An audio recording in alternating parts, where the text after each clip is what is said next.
The Hardin County Playhouse first opened its doors in 1970 and has had 3 locations since, never belonging to them.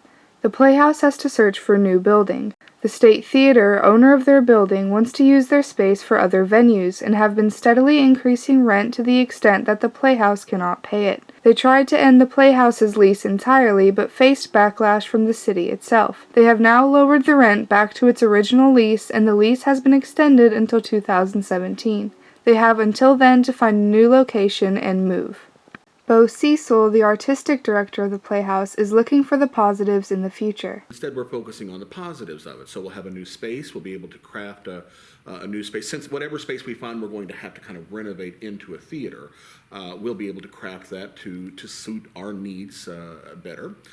Certainly, we will have more exposure because of this, because lots of people, including this interview itself, are paying attention to the plight of the Playhouse and understanding how important it is to the community.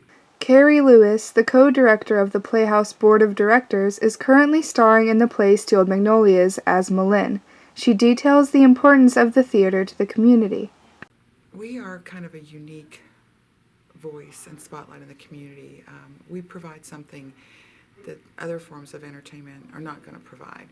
Community theater tells the stories and restates the history.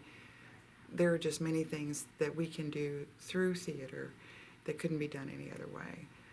Stories like The Miracle Worker, To Kill a Mockingbird, Steel Magnolias, all these stories are stories that need to be told. Clara Wilson, a student born and raised in the theater, talks about the major impact the theater has had on her and the other youths of the community. Such a different level of being personal with each other. You're really just interconnected with the people that are here. And I think it affects the people, the youths of like the Hardin County area or wherever they want to come from, not just by participating in it, but the shows they come and see.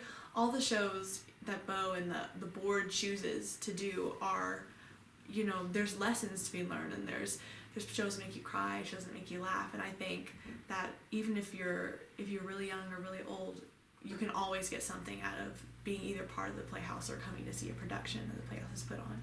The State Theater declined our request for an interview.